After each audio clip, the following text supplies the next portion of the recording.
мудрый говорит, каждый костер когда-то догорит. Ветер золу развеет без следа.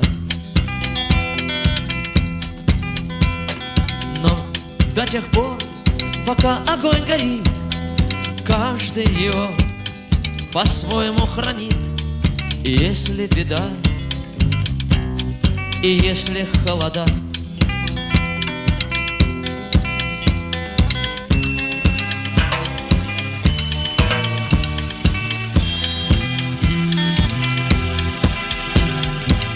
раз ночь длинна, жгут едва-едва и берегут силы и дрова, зря не шумят